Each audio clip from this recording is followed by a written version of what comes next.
Olá para você que está assistindo, eu sou o professor Gustavo e na aula de Geografia de hoje nós vamos falar sobre as bacias hidrográficas da nossa cidade. Antes de mais nada, eu quero explicar para vocês brevemente como é que funciona uma bacia hidrográfica. E para isso eu quero usar essa folha aqui, tá vendo? Nessa folha, a gente pode ver que ela tem toda uma área que seria uma bacia hidrográfica, se a gente compara com as bacias hidrográficas. E tá vendo essas nervurazinhas dela? Elas são como se fossem os afluentes que vão levar a água toda para um rio principal que vai desaguar aqui na sua foz. E notem que eu inclinei a mão. Isso significa que a água vai sempre da parte mais alta para a parte mais baixa. E quando a gente fala da nossa cidade, é bom sempre a gente localizar. Então preste atenção aqui junto comigo. Aqui eu tenho o planisfério, um mapa do mundo inteiro. Destacado aqui dentro desse quadrado e em laranja eu tenho o Brasil. Então o que eu faço? Eu pego o Brasil e amplio nesse mapa aqui. Então aqui eu tenho o Brasil inteiro, dividido em estados, cada região de uma cor. Ok. Aqui nesse retângulo eu tenho o estado do Rio de Janeiro, que eu vou ampliar e jogar ele para cá. Então aqui eu tenho o estado do Rio de Janeiro ampliado, né, com todos os seus municípios, né, bem delimitados, e cada região do estado de uma cor. Nesse retângulo pequenininho, eu tenho um município do Rio de Janeiro. Aqui no município do Rio de Janeiro, eu posso pegar ele, jogar ele para cá ampliado. E aqui eu tenho o município do Rio de Janeiro, certo? Então, a gente vai falar sobre as bacias do nosso município, beleza? Então, para a gente falar sobre as bacias hoje, a gente vai prestar atenção em três coisas. Primeiro, a gente vai ver o que é uma bacia e como as bacias funcionam. Depois, a gente vai dar uma passada pelas principais regiões hidrográficas do Brasil e ver um pouquinho sobre elas. Gustavo, regiões hidrográficas, bacias hidrográficas? Sim, eu vou explicar a diferença de região hidrográfica para bacia hidrográfica e para subbacia hidrográfica. Se acalma que a gente chega lá. E depois a gente vai ver como a gente pode cuidar melhor das nossas bacias, tudo bem? Então, para início de conversa, eu tenho uma imagem para vocês que eu vou projetar agora. Nessa imagem que está sendo projetada, eu tenho um esquema mostrando duas bacias hidrográficas. Lembra daquela folha que eu mostrei para vocês no iniciozinho da aula? Então, a gente vê ali, ó, a nascente do rio. Lá no finalzinho do desenho, ela vai descendo, recebendo água dos seus afluentes, através do seu leito principal, parte dessa água infiltra para o lençol freático e a gente tem a saída do rio ali na sua foz, certo? Lembrando que o limite entre duas bacias é sempre uma parte bem alta, que é o divisor de águas. O divisor de águas ele define para onde vai a água que caiu ali, certo? Agora volta para mim, que eu imagino que não seja tão fácil visualizar isso dessa forma. Então, eu trouxe também uma imagem real para vocês, uma fotografia. Então, projetando aí, isso é lá em Bangu, né? Maciço da Pedra Branca.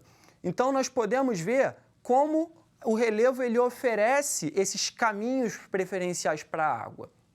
Aí, voltando para mim, deixa eu falar uma coisa para vocês. Vocês podem estar se perguntando o seguinte: Gustavo, eu não estou vendo nenhum rio nessa imagem.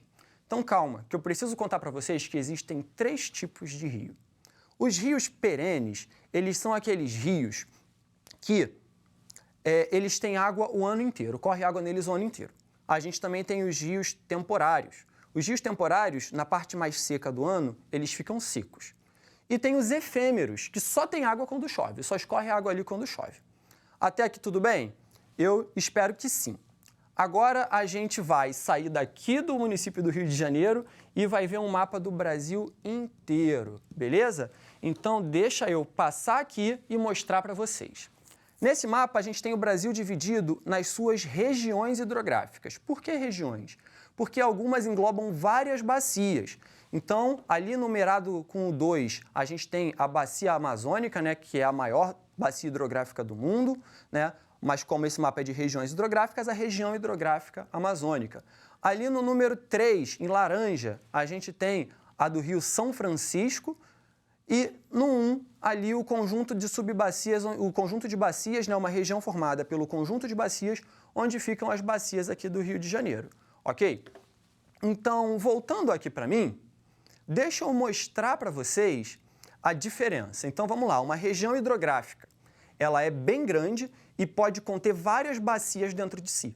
A bacia hidrográfica, ela é toda a área que é drenada por um rio principal até chegar na sua foz.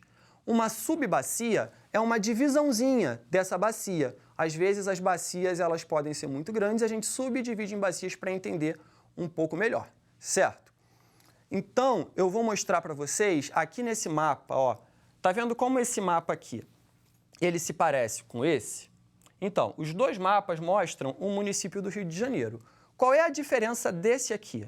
Nesse aqui, a gente tem em amarelo as partes mais altas do município, certo? Nessas partes mais altas, a gente tem os principais maciços da cidade. O maciço da Pedra Branca, o maciço da Tijuca e o maciço do Jericinó Mendanha, aqui, né? Que a gente só tem um pedacinho dentro da cidade.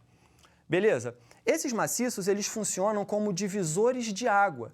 Ou seja, aqui eu tenho uma linha tracejada que mostra aqui, ó, como funciona essa divisão. Ó, acompanha aqui no meu dedo. Então, o que acontece? A água que cai aqui, ou ela vem para cá, ou ela vem para cá. A água que cai aqui, ou ela vem para cá, ou ela vem para cá. A água que cai aqui, ou ela vem para cá, ou ela vem para cá. Sempre descendo o relevo. Trouxe setas para ficar melhor. Aqui. Então, vamos lá. A água que cai para cá, ela vai drenar para aqui, ó, que é a Baía de Sepitiba. Baía, Gustavo? É, porque ela é uma entrada de água em direção ao continente, águas mais calmas. A água que vai cair aqui nessa parte, ela vai drenar para a Baía de Guanabara. Ó, a Baía de Guanabara aqui. Ela tem uma entrada bem apertadinha entre Rio e Niterói. A água que cai aqui, ela drena para o Oceano Atlântico, né? Meio que na direção de Jacarepaguá, das Lagoas da Barra da Tijuca. E a água que cai para cá, ela vai drenar também para o Oceano Atlântico, né? Mas aqui na direção da zona sul do Rio. Eu já vi em alguns materiais mostrar como isso aqui tudo fosse uma bacia só, porque drena tudo para o Oceano Atlântico. Né? Ciência sobre isso, as pessoas discordam, discutem, mas tanto faz, ok? Então, voltando aqui para mim, a gente tem as 4 principais bacias da nossa cidade, certo?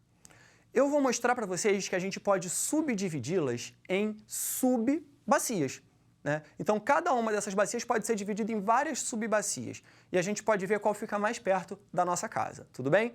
Então, eu vou projetar um vídeo. Bom, nós temos um mundo aí grandão e a gente vai descendo, vai aproximando em direção ao Rio de Janeiro.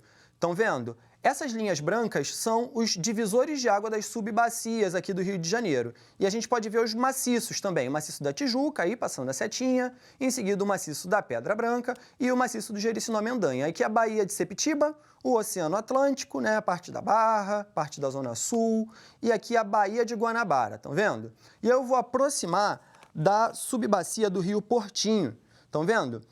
E olha só como é que os morros já fazem um desenho preferencial para a água ir descendo, até desaguar ali na Baía de Sepitiba. Conseguem perceber ali, ó, o caminho todo da água, os divisores de água ali na linha branca, que são as partes mais altas do morro. Agora, ali pertinho, que pega Campo Grande e Guaratiba, a gente tem a bacia do Piraquê-Cabuçu, que também vai desaguar na Baía de Sepitiba. Olha o rio Piraquê grandão ali e a foz dele desaguando. Agora, vamos um exemplo da Baía de Guanabara, a subbacia do rio Acari, Pavuna e Meriti. Então, também, ó, o caminho que a água vai descendo até chegar lá na Baía de Guanabara. Em seguida, né, dando exemplo aqui da Zona Oeste, a gente tem a bacia do Rio das Pedras, aqui, ó, e o caminho dela, como é que ela vai descendo, até chegar nessas lagoas ali da Barra da Tijuca. Em seguida, a gente tem a bacia pequenininha ali do Rio Muzema, que também desce para esse complexo de lagoas, e uma maior, né, a subbacia, perdão, do Rio Cachoeira, que vai descendo, né, tem uma descida ali bem marcadinha, também para o complexo de lagoas. Na Zona Sul, Lagoa Rodrigo de Freitas, o caminho que a água faz ali sendo indicado, né, então a lagoa recebe bastante dessa água, e aí a comunicação dela com o Oceano Atlântico ali na Zona Sul. Então, voltando aqui para a aula. Então, pessoal, gostaram desse nosso passeio pela cidade do Rio de Janeiro sem sair de casa? Bom, se vocês gostaram, eu tenho uma dica, né, que está no site no data.rio. Se você pesquisar lá, data.rio, subbacias, você vai chegar nesse mapa aqui que eu vou projetar. Bom, esse site ele é muito bacana porque ele mostra pra gente, né, nesse mapa interativo, as subbacias aqui do município do Rio de Janeiro. E eu, como não sou bobo nem nada, já deixei marcada ali a do Rio Sarapuí, que é o que passa lá perto da minha casa em Bangu e vai desaguar ali na Baía de Guanabara. Estão vendo? Ele faz uma viagem boa. Agora, voltando aqui para mim, é muito importante a gente cuidar bem das bacias hidrográficas. Por quê? Porque se a gente for parar para pensar, a água ela vai carregar tudo em direção à sua foz. Então, se as margens dos afluentes ou mesmo do rio principal daquela bacia ou daquela subbacia está desmatado, aqueles rios eles vão carregar muito sedimento, que é o quê? Que é o farelo do solo. Porque se você não tem a floresta ali para proteger, o rio ele vai carregar aquilo tudo e vai levar tudo em direção à foz. Então, tudo isso vai deixando tanto esses rios quanto o lugar onde ele vai desaguar, seja a Baía de Sepetiba, a Baía de Guanabara, assoreadas, ou seja, cheia de sedimento, cheia de farelo de solo no fundo.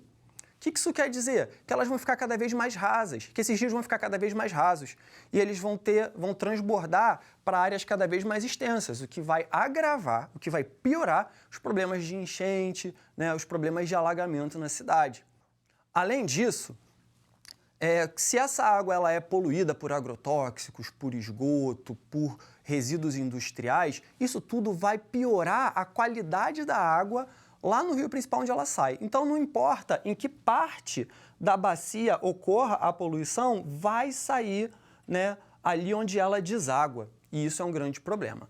E aí você pode se perguntar, como a gente faz, então, para cuidar dessas bacias melhor? Bom, eu espero que vocês pesquisem e procurem saber sobre os comitês de bacias hidrográficas, que são conjuntos de cidadãos que se importam com a qualidade da água e com o bom funcionamento da bacia hidrográfica ou da subbacia ali perto de onde moram. Outra solução é ter bons sistemas de escoamento de água, né? Bueiros, encanamentos, ali para escoar a água e evitar alagamentos. Dragar os rios e dragar o fundo da Baía de Sepetiba, da Baía de Guanabara, também ajuda a evitar o problema do assoreamento. Assim como deixar na área urbana, deixar na cidade, bastante áreas de infiltração de água, para a água ir lá para o lençol freático. Isso aí funciona como parques, jardins, áreas onde o solo esteja pronto para absorver a água, que é diferente do asfalto, onde a água bate e escorre, ou do solo exposto, onde a água bate e escorre, e aí você tem erosão, né? Vai carregando o sedimento embora. E também a gente tem que pensar na coleta e no descarte do lixo.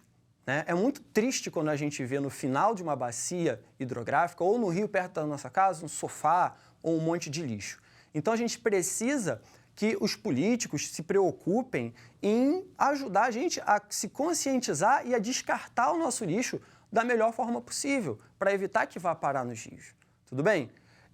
Então eu tenho para vocês um desafio. E esse desafio, um instantinho que eu vou projetar para vocês. O que pode prejudicar a qualidade ou disponibilidade de água numa bacia hidrográfica? Poluir? Cuidar das matas? Ou estudar?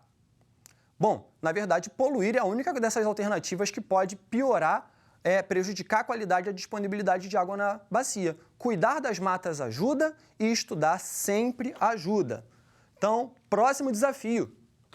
Qual dos seguintes não é um destino das águas drenadas na cidade do Rio de Janeiro? Baía de Sepetiba, Baía de Guanabara ou São Gonçalo?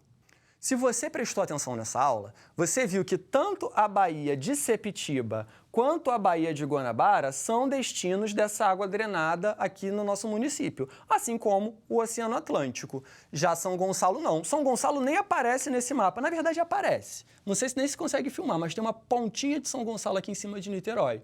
Né? Então, São Gonçalo está do outro lado da Baía de Guanabara. Né? Então, seria aí a alternativa.